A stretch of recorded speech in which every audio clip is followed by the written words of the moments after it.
આવી બધી ઘટનાઓ હતી. એમને એવું હતું કે આગળ બહુ ઝડપથી પતી જશે, ડબ્બો ખરીદી લેવો એટલું સહેલું નતું. ડબ્બાને ત્યાં સુધી લઈ જવાની યાત્રા પણ બહુ એટલી કઠિન હતી. અને એ ડબ્બો કહ્યું કે ચાલો અમે મોકલી આપીશું. રેલવે સ્વીકારી પણ લીધું ને બધું વ્યવસ્થા પણ થઈ ગઈ, એટલે ડબ્બાની આખી સર્વિસ પણ થઈ ગઈ. હવે જયારે ડબ્બો ઉપાડવાનો હતો, રેલવેનો ડબ્બો જયારે બંદરે લઈ જવામાં આવ્યો, ત્યારે પાછો એક પ્રશ્ન આવ્યો કે અહીંની યુરોપના જે કન્ટ્રી છે એની અંદર લાકડાની અંદર એક ઝેરી જીવાત રહે છે, અને એ જીવાતને કારણે અમેરિકામાં એ જીવાત નથી. હવે તમે જો આ ડબ્બો લઈ જાઓ તો એની જોડે જીવાત આવી જાય. એટલે પાછો પ્રશ્ન આવ્યો કે જીવાત માટે શું કરવાનું? એટલે સેનિટરાઇઝ કરવાનું. એટલે આખો ડબ્બો સેનિટરાઇઝ કરવામાં આવ્યો. આપણે તો આજે સેનિટરાઇઝ કરતા થઈ ગયા. સેનિટરાઇઝ આજે આપણે કરીએ છીએ. 2001 માં પુસ્તક લખ્યું, એટલે એના પહેલા તો એ સેનિટરાઇઝ તેદાડે પણ હતું. આખો ડબ્બો સેનિટરાઇઝ કરવામાં આવ્યો. ત્યારે આપણી સ્કૂલમાં આપણા બાળકો પણ જાણતા નતા કે સેનિટરાઇઝ શું છે. આપણે કોઈ દિવસ સેનિટરાઇઝ વિશે ક્યારેય કંઈ વિચાર્યું નથી. ખાલી ડોક્ટરો ઓપરેશન થિયેટરમાં રાખતા હતા.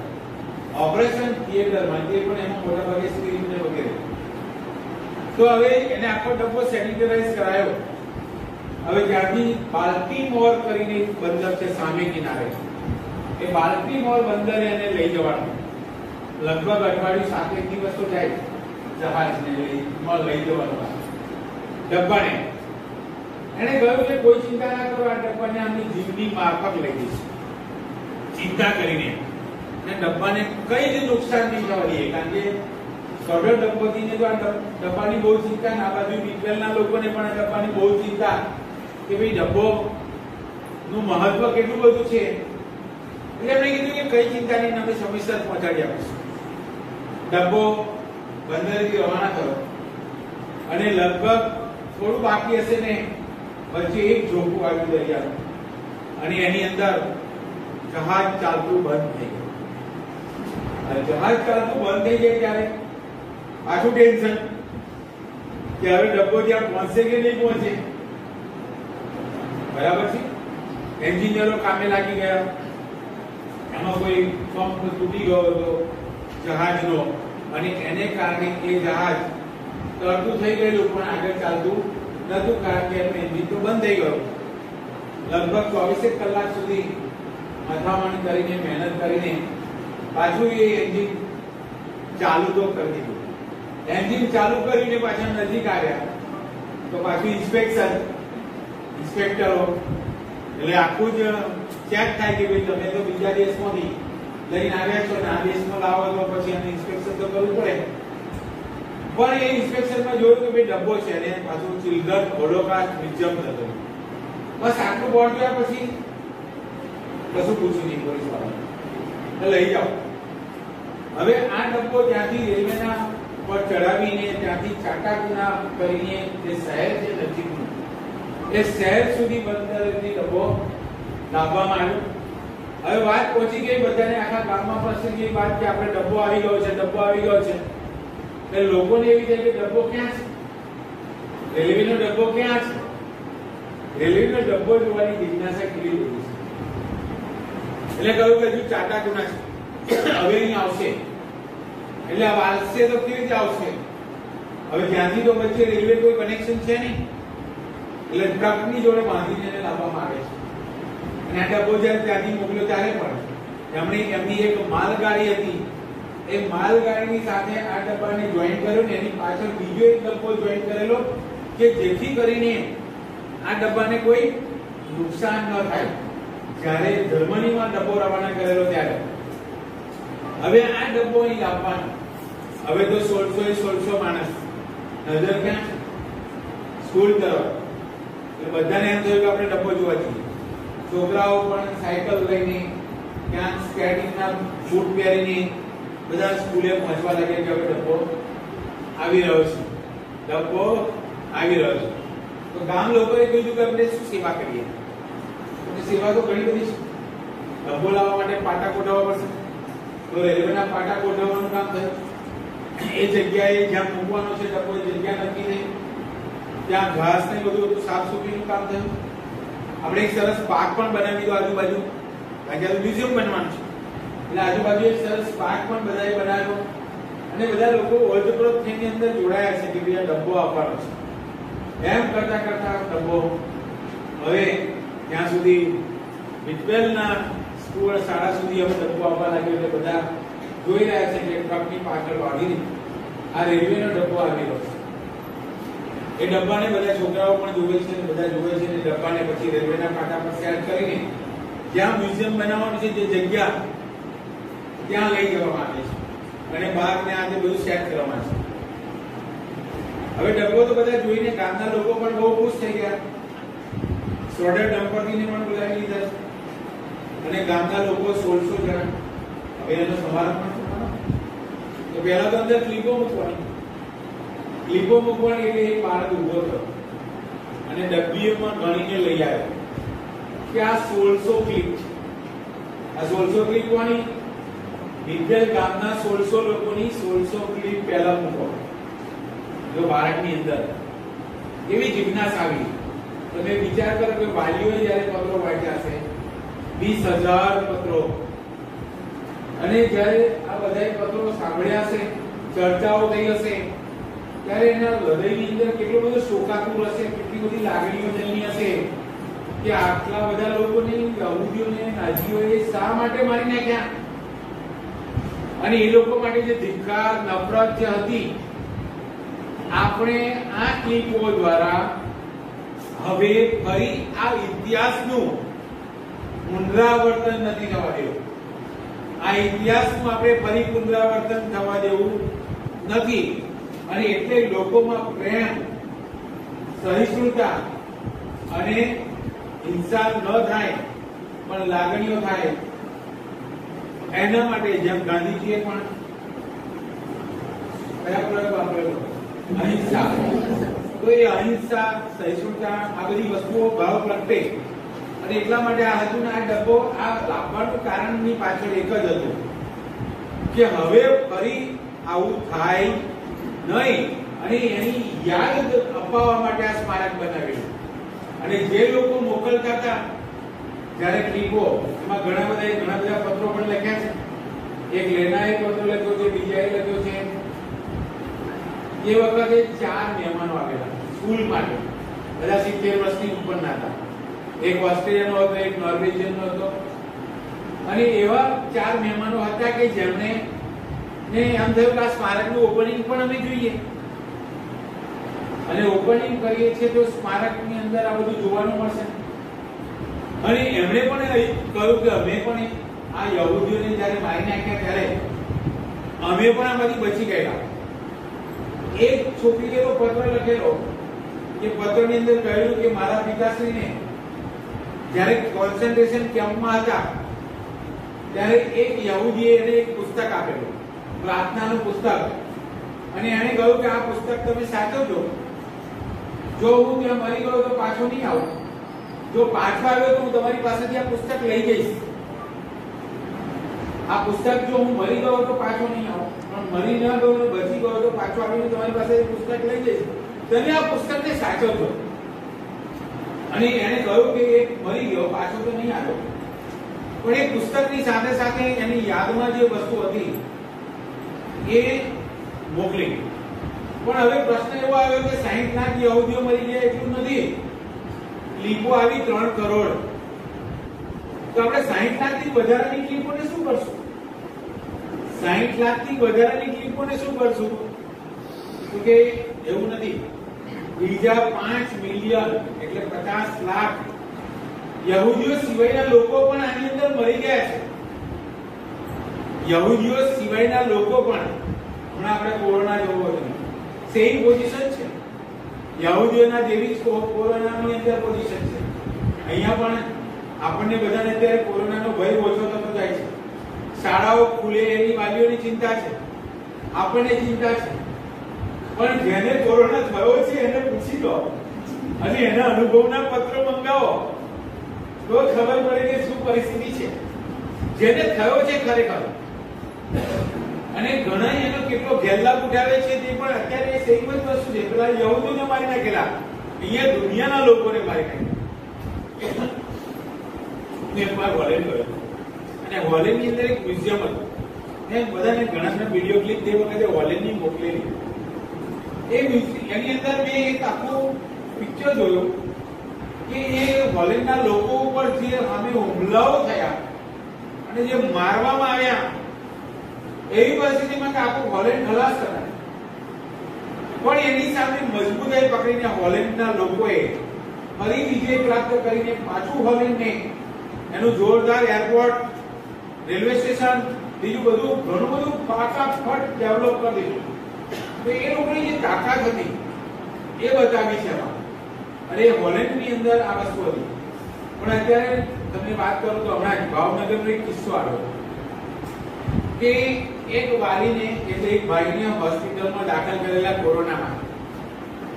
ઘરવાળા રોજ ફોન કરે, ભાઈ કેમનું છે, કલાકે ઘરવાળાના ફોન તો આવે જ, તબિયત કેમ છે, સારું છે, કેમ છે, સારું છે.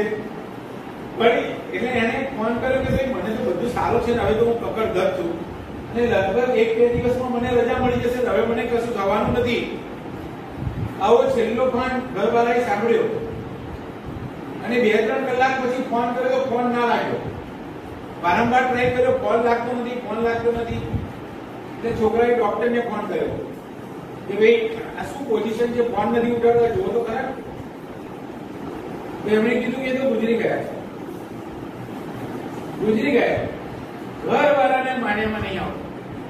ઘરવાળાના માન્યામાં આવતું નથી કે આટલી ખખડધજ રીતે વાત જો કરી હોય, હસી ને વાત કરી હોય, ખુશી વ્યક્ત કરી હોય અને મરી ગયા એવું બને.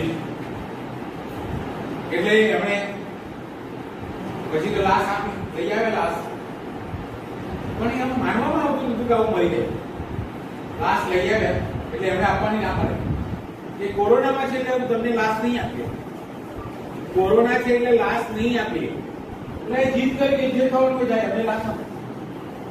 લાશ લીધી, પોટલું છોડ્યું અને પોટલું છોડ્યું તો અહીંયાથી અહીં સુધી આખો ચીરો ખોલી નાખેલો. શું થયું? જીવતો સારો માણસ નહીં. તો એમાં પછી પેલા તો આખું બધું એનો ઘટસ્ફોટ કર્યો કે આ તમે કંઈક કર્યું છે, આટલી પરિસ્થિતિમાં મરી ન જાય. તો એમાં એક ઇન્જેક્શન આપે. ઇન્જેક્શનમાં કોઈ દવા નહીં, માત્ર હવા ભરે, એટલે કોઈ પુરાવો જ ના આવે. હવા ભરે એટલે હવાથી હવાનું જો પ્રેશર ત્યાં સુધી જાય એટલે માણસ મરી જાય. ના રીતે એના ઓર્ગન કાઢ લેવાય, મિત્રો પહેલા પણ લેવાય. આ પણ એક સાચી ઘટના છે.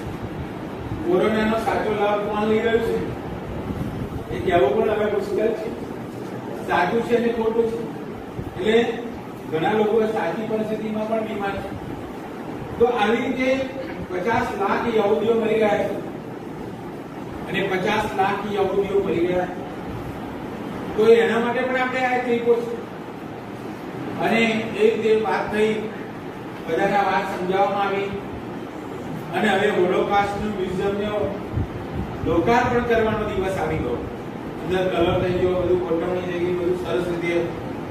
અને લોકાર્પણની અંદર સ્વાભાવિક છે, શાળાએ પહેલું પ્રવચન આચાર્યએ કર્યું, બીજું પ્રવચન ડેવિડ સ્મિથ, ત્યાર પછી એના ડાયરેક્ટર સેન્ડા રોબર્ટ્સ, સ્રોડર દંપતી અને બીજા કર્યું. આ આખા કાર્યક્રમમાં 1600 વાલીઓ, ગામના 1600 માણસ હાજર અને 400 બીજા મહેમાનો આવે છે. કુલ 2000 લોકોની વચ્ચે આ મ્યુઝિયમનું લોકાર્પણ થયું. અને લોકાર્પણ થયા પછી દેશ વિદેશમાં આ ફેલાઈ ગયું. અને લોકાર્પણ પૂરું થયું ત્યારે એક વિદ્યાર્થી ઉભો થયો અને એમણે મેડમનો હાથ જોડ્યો.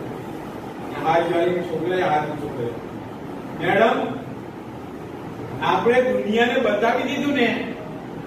શું બોલ્યો? આપણે દુનિયાને બતાવી દીધું પ્રેમ, અહિંસા અને આ યહૂદીઓનો બળાવ. એટલે 60 લાખ અને બીજા 50 લાખ યહૂદીઓ અને બીજાનું પ્રતિનિધિત્વ કરતો રેલવેનો ડબ્બો એટલે વિદ્વેલ, જ્યાં લોકોના આત્માને છેલ્લી શાંતિ ત્યાં મળતી હતી, છેલ્લી શાંતિ ત્યાં મળતી હતી. મિત્રો, આ પ્રોજેક્ટ શાળાએ ઉપાડેલો, આવું ધાર્યું નતું. જયારે આ પ્રોજેક્ટ કર્યો ત્યારે એવી કલ્પના નથી કે આ પ્રોજેક્ટ આટલો બધો ઓસ્ટ્રિયાના દેશ જોડાશે, જર્મની જોડાશે, નોર્વે જોડાશે, અમેરિકા આખો જોડાશે. આવું કઈ કલ્પના નથી કરી. અને તે દાડ આવી કલ્પના હતી પણ નહીં. માત્ર એક અમસ્તુ 60 લાખ એટલે શું એ સમજાવવાનું હતું, અને યહૂદીઓએ કેવી રીતે મારી નાખ્યા તે સમજાવવાનું હતું.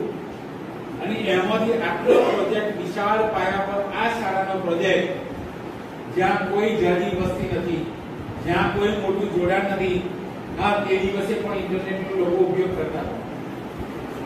એટલે કહેવાનો મતલબ એ છે કે આખા પ્રોજેક્ટને તૈયાર થયો. ઘણી બધી શાળાઓ પણ આ પ્રોજેક્ટ હવે જોવા આવવા લાગી કે અમારે પણ અમારી શાળામાં પ્રોજેક્ટ કરવો છે. અને ઘણા લોકોએ પણ એવું વિચાર કર્યો કે અમારે ત્યાં ક્લિપો હવે વધારે છે, 11 કરોડ 1 કરોડ ને 10 લાખ પછીની ક્લિપો છે, તો બધાએ વિચાર કર્યો કે અમારી શાળામાં પણ અમે ક્લિપો લઈ જઈને થોડું કરીએ. આપણે પારસમણી પ્રોજેક્ટ કર્યો ને ત્યારે ઘણા બધી શાળાઓએ આ પારસમણી પ્રોજેક્ટ ઉપાડવાનો વાત કર્યો. નાહિયર ગુરુકુલના આચાર્ય મારી સાથે મળેલા, તો બધું આપણે સ્કૂલમાં ભણતો. એમણે કીધું કે બહુભાઈ અમે અમારી શાળામાં પારસમણી પ્રોજેક્ટ ઉપાડ્યો, પણ જવા દો ને, આ તો ધંધા ખાવા પડે એવું છે. કારણ કે અમારા છોકરાઓ બીજે ગયા મળવા, પણ લોકોએ સરકાર જ ના આપ્યો ને, અને અમારો પ્રોજેક્ટ તો ના ચાલ્યો. બધા દેખાદેખી કરે, એનાથી પ્રોજેક્ટ નથી ચાલતો. આપણે કહીએ છીએ કે આપણું વર્ગ વાતાવરણ જીવંત બને. એક વાત યાદ રાખો કે મને પણ પ્રશ્ન વડોદરામાં હતો કે અહીંના નાગરિકો લોકો સુધી, દૂર દૂર સુધી જાય, શહેરોમાં ડ્યુટી મળે અને એને કારણે લોકોના ટચમાં આવે, એમનો વિકાસ થાય, એ વિઝન તે દિવસે મારી પાસે હતું. અને ત્યારે મેં મારા નામજોગી મંજૂરી મંગાવી. ખરેખર હું તો એક જ દિવસ હોમગાર્ડનો કમાન્ડિંગ ઓફિસર રહ્યો, કારણ કે જે દિવસે મંજૂરી મળીને શરૂ કર્યું એ દિવસે મેં ઉમરલામાં ટ્રાન્સફર કર્યો, એટલે મેં બીજા ટીચરને આપ્યું. પણ જે દિવસે કારનો દુકાળ ચાલતો હતો અને લોકોએ પોતાના ઢોર ઘરેથી હવે છોડી દીધા અહોપરોથી કે અમારા આંખો ઘરે મરી જાય, એના કરતા ઘરમાંથી છોડી દો અને છોડી દીધા, એવી કારની પરિસ્થિતિમાં આ છોકરાઓને, યુવાનોને હોમગાર્ડની અંદર સારામાં સારી ડ્યુટી મળી અને અઢળક પૈસા મળ્યા. અઢળક પૈસા મળ્યા. એ લોકોએ મને કહેતા હતા કે સાહેબ આટલા લાખ રૂપિયા આપણે આવ્યા હોમગાર્ડમાં, ડ્યુટીના પૈસા આવ્યા. મને સારું થયું, આનંદ થતો. એ ચાલો મેં કંઈક કર્યું, કારણ કે મેં મારા નામજોગ ગાંધીનગર પત્ર લખેલો, નામજોગ લાવેલો. હું અહીંયા જયારે અત્યારે એસસી પંડ્યા છે, સનદ પંડ્યા, એ તે વખતે હતા અને ગઢરિયા કરીને 2 જણાના ડિસ્કશનમાં આવેલા. પહેલા તો મેં હોમગાર્ડ યુનિયનની પરમિશન મૂકી, મને કોઈ જવાબ ના આવ્યો. એટલે તે વખતે હરિસિંહ મહિડા મિનિસ્ટર હતા, એટલે મેં એમને મારા નામજોગ પત્ર લખ્યો, નીચે 150 સાઈન મૂકી, બધા યુવાનોની સાઈનો કરાવીને પત્ર મેં લખ્યો. એ પત્ર લખ્યા પછી થોડા દિવસ પછી પાછો અહીંયા વિજયસિંહ ઠાકોર અત્યારે છે તે હું ગયો, એટલે મને તરત જ એમણે કીધું કે આવો સાહેબ બેસો. મારા માટે તો તરત જ ગરમના ગરમ નાસ્તો પણ આપી ગયો. મેં કીધું કે આટલી બધી સરકાર મારી કેમ પત્ર છે? તો કે હરિસિંહ મેડા સાહેબનો આ પત્ર છે ને, એમણે રૂબરૂ પણ કહ્યું છે કે આ યુનિટને તાત્કાલિક મંજૂરી આપી દીધી. મેં કીધું ચાલો મળી વાત આવે, અને સરસ કામ કર્યું. એટલે કહેવાનો મતલબ એ છે કે આપણી અંદરથી કંઈક એવો ઉકાર હોવો જોઈએ કે હું મારા અત્યારે કોરોનાના સમયની અંદર જ્યારે દુનિયા એક માર્ગે વહી રહી છે, વાલીઓની માનસિકતા ઉભી થઈ ગઈ છે કે ફી નહીં ભરવી, ભણાવો તો ભણાવો, ના ભણાવો ના ભણાવશો. મીડિયા લોકો અને બીજી ઓપોઝિટ પાર્ટીઓ નક્કી કરી દીધું કે શિક્ષક પહેલે કમાવાનો ધંધો શાળા એટલે બિઝનેસ છે, એટલે ખરાબ નજરે આપણને ચીતરવાનો પ્રયત્ન કર્યો. અત્યારે મહિનામાં 8-12 પેટ્રોલના ભાવ વધે તો કોઈ હુંકારો નથી ભરતો, પણ 5 રૂપિયા શિક્ષક ફી માટે ફોન કરે તો એને મીડિયા પર આવે. રાજકોટનો પત્ર આખો વાયરલ થયો વિડીયો. એટલે કહેવાનો મતલબ એ છે કે સરકાર પણ અત્યારે નરોડા કુંજરવા, દૂધમાં ને દહીંમાં આ બધાને ઉશ્કેરીને કામ કરવાનો નિર્ણય લઈ શકતી નથી. એટલે આવી પરિસ્થિતિની અંદર શાળા શું કરી શકે? હું એવું કહું કે આપણા વાલીઓને આપણી સાથે જોડેલા રાખી શકીએ કે નહીં? પૈસા 1, 2, 3 છેલ્લી વાત છે, જવા દો. આપણા વાલીઓએ અત્યાર સુધી પૈસા ભર્યા છે, એટલે આવનારા સમયમાં પણ પૈસા ભરશે. શા માટે એમનો વિશ્વાસ હટાવી દઈએ? પૈસા તો ભરશે, વિશ્વાસ છે. અને નહીં ભરે એ પર જોઈ જશે. નાન બાપુના આશીર્વાદ છે, ગાડું ચાલ્યું છે તારોની અને હજુ ચાલી જશે. બરાબર છે? એટલે એવો કોઈ પ્રશ્ન નથી. પણ આપણા બાળકોને આપણે એક બાળકને મેન્ટલ હાર્ટ ટચથી ભણાવીએ. આટલું જો શિક્ષકો, આપણા શિક્ષકો નક્કી કરી લે છે ને, તો એ બહુ સફળ છે. સરકારી શાળામાં શિક્ષકો પોતાના સંતાનોને પણ નથી ભણાવતા, અને વાલીઓ અને શિક્ષકો પણ પ્રાઇવેટ સ્કૂલમાં છોકરાઓને ભણાવે છે. કારણ શું? સર્વિસ. તમે એમના બાળકની વધારે પર્સનલ કેર રાખો છો, એ અગત્યનું છે. હું સારો આચાર્ય તરીકે, સારા શિક્ષક તરીકે સફળ થયો એનું કારણ શું છે? કે હું શાળાના એક વિદ્યાર્થીને પર્સનલ ટચમાં રહેતો હતો. ઉમર વડોદરાની વાત કરું તો ત્યાં સ્કૂલમાં કોઈ ટ્યુશન જ નથી પડતું. પહેલા ધોરણથી 10મા ધોરણ સુધી ટ્યુશનનો કોઈ શબ્દ નહોતો. અને છતાંય એક વિદ્યાર્થી એસએસસી બોર્ડમાં ભરૂચ જિલ્લામાં આમોદમાં સેન્ટર આપવાનું, અગાવાલે રહેવાનું, મંદિરમાં રહેવાનું, ધર્મશાળામાં રહેવાનું. અને છોકરો, કારણ કે બસ સાંજે એકવાર આવે, બીજે દાડ સવારમાં જાય, આવી તો આવી, પંચર થઈ તો ના આવે, રસ્તામાં પંચર થઈ તો બસ ના પણ આવે. એવી હાલતની અંદર એ વિદ્યાર્થી એસએસસી બોર્ડમાં સમગ્ર ભરૂચ જિલ્લામાં ફર્સ્ટ આવ્યો. નારાયણ વિદ્યાલય હશે, એમઈટી પણ હશે, ગટ્ટુ વિદ્યાલય પણ હતી. આ બધી સ્કૂલોની વચ્ચે આ સ્કૂલનો વિદ્યાર્થી જ્યારે ફર્સ્ટ આવ્યો, ત્યારે વિચાર કરો તમે કેવું ભણાયો હશે. એક ભાવનાની જોશ અને જુસ્સો હતો. આ જુસ્સો જો તમારી પાસે આવે ને, તો આપણે આ ઘણું બધું સારું કરી શકાય. અને એટલે આ અમેરિકાના ટેનિસ રાજ્યના વિદ્વાનોનું આ એક પુસ્તક, આપણે પણ એવી આશા રાખીએ કે આપણો ભવિષ્યનો કોઈ એવો પ્રોજેક્ટ લેવાય કે જે આખા વિશ્વમાં જાય. ત્યારે કોરોનાની મહામારીમાં આપણી પાસે બધા બહુ પ્રોજેક્ટ છે. જો વિચાર કરવામાં આવે તો તમને મળે, અને વધારે લાગી શકે તો કમસે કમ તમારા ક્લાસની અંદર ઓનલાઈનમાં કેટલા બાળકો ગેરહાજર છે, અને ગેરહાજર રહેલા બાળકોને તમે જોડો. અને એટલે જ આપણે વિચાર કરેલો કે આપણે સ્પર્ધાઓ કરીએ. અને સ્પર્ધાઓ કરવાનું કારણ એટલા માટે કે કોઈ છોકરો ગીત ગાય, બીજા ગીત ગાશે તો બાકીના બીજા છોકરાઓ જીવંત બનશે. એકલું ભણાવ કરવાથી નહીં ચાલે. કોઈ સરસ વાર્તા કહેશે, કોઈ દોહા છંદ કહેશે, કોઈ ભજન ગાશે, મને મનગમતું ગીત ગાય, રિસ્ટ્રિક્શન ના મૂકો, મનગમતી વાર્તા બોલે, કોરોના સામે રક્ષણ ઉપર બોલે. અને આ રીતે તમારા કોન્ફરન્સ, વિડીયો કોન્ફરન્સની અંદર બધા બાળકો કશું ને કશું બોલે. અભિનય ગીત કરાવો. તમારી પાસે જે સ્પર્ધાઓ છે, મોટા છોકરાઓ હોય તો એમની પાસે એક પાત્રી અભિનય કરાવો. 5મી સપ્ટેમ્બરે જે સ્પર્ધાઓ આવે છે, ઓનલાઈન શિક્ષણ સારું કે વર્ગખંડનું શિક્ષણ સારું, મારે શું થવું ગમે, મને શિક્ષક બનવું ગમે, આ બધી ઘણી બધી વસ્તુઓ ઉપર આપણે વિષયો મૂકેલા છે. આ સ્પર્ધાઓ લો એટલે વાતાવરણ તમારા ઓનલાઈન ક્લાસનું જીવંત બને. તો એની અંદર વાલીઓ તો છે સામે, પણ બીજા બાળકો જે નથી જોડાતા જોડાય અને હાજરી પૂરો.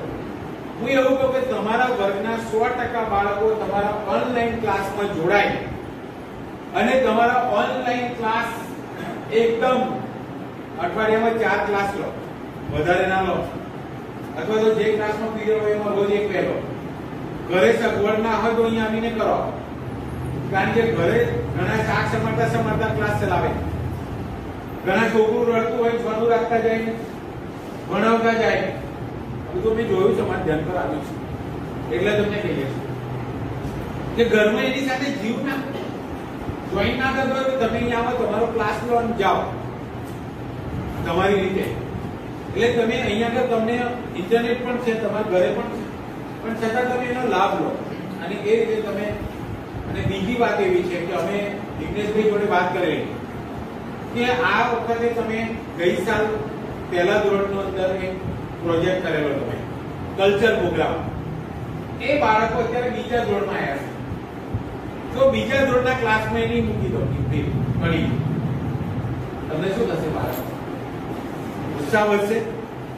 ગઈ સાલનો પ્રોજેક્ટ બાળકો આ વખતે ઉપલા ધોરણમાં આવી ગયા છે તો એમના ફોટા મૂકી દો, એની વિડીયો ક્લિપ મૂકી દો, એના આગલા વર્ષના કલ્ચર પ્રોગ્રામના ફોટા તમારી ક્લિપ હશે એ લઈ લો ને લઈને તમે તમારો ક્લાસ એક છોડીને, કારણ કે એ 3 વર્ષ પહેલાનો લો તો એ બાળકો અત્યારે કયા ધોરણમાં આવ્યા છે જોઈ લો અને એ ક્લાસમાં તમે એ વિડીયો ક્લિપ મૂકી દો તો શું થશે?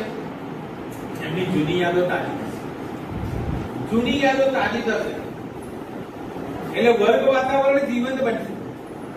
અને વધારે સ્પર્ધાઓ લેવાની 20 સ્પર્ધાઓનો ટાર્ગેટ આપણે એટલા માટે આપ્યો કે અત્યારની જે સ્પર્ધાઓ છે વર્ગ શિક્ષક લેશે, સપ્ટેમ્બરની સ્પર્ધાઓ પણ લેશે. હા, તમે એવું પણ કરી શકો કાલે કે ઓનલાઈન ટીચર સ્પર્ધા, જેમ તમે ક્લાસમાં સ્વશાસન દિન ઉજવો છો એમ તમે ઓનલાઈન ટીચર્સ ડે ઉજવો ને. એક સ્ટુડન્ટ્સ ભણાવે, થોડા સ્ટુડન્ટ્સ ક્લાસ લે. મોટા છોકરાઓમાં કરી શકાય, નાનામાં ના કરી શકાય. 8, 9, 10 ના ઇંગ્લિશ મીડિયમમાં 8, 9, 10 ના બાળકોને ટીચર બનાવો અને ઓનલાઈન ભણાવડાવો. તમારે 6, 7, 8 ના બાળકો છે 1 થી 5 ના ક્લાસમાં ને એના ક્લાસમાં ભણાવ્યો ઓનલાઈન. એક પીરિયડ લેવડાવો 5 સેકન્ડ પર. થઈ શકે તો થોડા ઘણાથી વધારે નહીં. વર્ગ વાતાવરણ જીવંત બને મિત્રો. અને બીજી વાત છે કે તમારું દરેક બાળક, દરેક વાલી, દરેક શાળાના સમસ્યાઓ એના ઉપર દરેક શિક્ષક એક નાનકડો પ્રોજેક્ટ લે, એક પ્રોજેક્ટ, અને એ પ્રોજેક્ટ પોતાની જાતે સફળ બને. એ સફળ બનાવીને એ પ્રોજેક્ટ આપે. નારાયણભરીમાં ચાલીશું પણ આધારો સાથે, તુક્કાઓ સાથે નહીં. તો એક પ્રોજેક્ટ ઉપાડો, તમે જીવંત બનશો, લોકો તમને યાદ રાખશે. હમણાં મારી પર એક વિદ્યાર્થીનો રોજ ગુડ મોર્નિંગ આવે કેટલા, એટલે મેં એને પૂછ્યું કે તારું નામ શું? તો કે મને કે પંકજ વાઘેલા. શું કરે? હું અત્યારે સોલર પ્લાન્ટનો એન્જિનિયર છું વિદ્યાનગરમાં. સારું. ફરી 1-2 વાર મેં પણ એને સામે સારો રિપ્લાય આપ્યો. પાછો રોજ જ ચાલુ ગુડ મોર્નિંગ. એટલે ગઈકાલે પાછો મને સવારમાં વિચાર આવ્યો. મેં કીધું લાવ અને કહું કે તું ભરૂચ આવે તો ઘરે આવજે, અથવા તો હું આવું તો તને મળીશ, તારું એડ્રેસ મને મોકલજે. કે સાહેબ તમે મને પવનચક્કીના પ્રોજેક્ટમાં વિજ્ઞાન મેળામાં નડિયાદ લઈ ગયેલા ને, ત્યારે તમે બહુ મોટિવેટ કરેલો મને. ત્યારે તમે મને જબરજસ્ત મોટિવેટ કરેલો. આજે પણ યાદ છે. મિત્રો હું વિજ્ઞાન મેળામાં લઈ ગયેલો એ યાદ છે. ગણિતનો પ્રમેય ભણાયો તો યાદ નથી, મને યાદ છે. અંકલેશ્વરની અંદર વિજ્ઞાન મેળામાં હું 2 છોકરાઓ લઈ ગયેલો, એક વિમલ અને એક શ્વેતા. આખો પ્રોજેક્ટ ગોઠવાઈ ગયો. એક પહેલા ધોરણના ટીચર મારી સાથે રાવલ આવેલા. એ રાવલે આખો પ્રોજેક્ટ ગોઠવી આવેલો. ગોઠવીને રાત્રે અમે રૂમમાં સુવા જવાની ઈચ્છા નથી થઈ આદર્શ વિદ્યાલયમાં. નક્કી કર્યું કે બેન્ચીસ પર જ સુઈ રહીશ. પણ એટલામાં રાત્રે બરફના ગાંગડા વાળો વરસાદ પડ્યો, ખરા પડ્યા, અને મંડપ તો બાંધેલો પણ પ્રોજેક્ટ પર ટપ ટપ ટપ પાણી પડે ને એટલું ઠંડુ પાણી. અમે બેન્ચીસ પર જ સુઈ ગયા. ત્રણેય અને પેલા શિક્ષક પણ ચારે બેન્ચીસ પર સુઈ ગયા. ઉપર ઓઢીએ પણ નીચે તો ઠંડો ઠંડો પવન આવે. આ ઘટના છોકરાઓ ક્યારેય ભૂલી શકશે મિત્રો? તો તમારા જીવનમાં પણ આવી ઘટનાના પ્રસંગો બન્યા હશે. એટલે જીવંત વાતાવરણનું જો તમે બનાવશો તો મિત્રો તમે ઘણું બધું સારું કામ કરી શકશો. તો એક સાચા શિક્ષક બનવા માટે વધારે કશું કરવાની જરૂર નહીં. તમે પ્રયોગશીલ શિક્ષક બની જાઓ. પ્રયોગશીલ. મારી પાસે 1000 કરતા વધારે પદ્ધતિઓથી મેં ગણિત ભણાવ્યું છે, મેં વિજ્ઞાન ભણાવ્યું છે. ચોપડીની કોઈ પદ્ધતિને બીએડ ની કોઈ એમએડ ની પદ્ધતિને ધ્યાનમાં નથી રાખી, મારી પોતાની ઓન પદ્ધતિઓ મેં વિકસાવી. મારા છોકરાને સમજાય, સંભળાય, યાદ રહે, મજા આવે, બહુ થઈ ગયું. હું તમને કહું, મારી સ્કૂલમાં હું 7મા ધોરણમાં ભણતો હતો અને 7મા ધોરણ ભણતો બાજુના ક્લાસમાં એક શાંતિભાઈ ગણિત ભણાવતા. મારા કાન એમના ગણિત પર બેસો 7મા ધોરણ પણ ધ્યાન ગણિત, અને એ ગણિતમાં એક જ વાર ભણાવે ને પછી યાદ રાખવાની જરૂર ના પડે. સ્ટાઇલ એવી. આજે તો યુનિવર્સિટીના હેડ ઓફ ધ ડિપાર્ટમેન્ટ ફિઝિક્સના હતા અને હમણાં જ એમના સ્ટાફને એકને નોબેલ પારિતોષિક મળ્યું.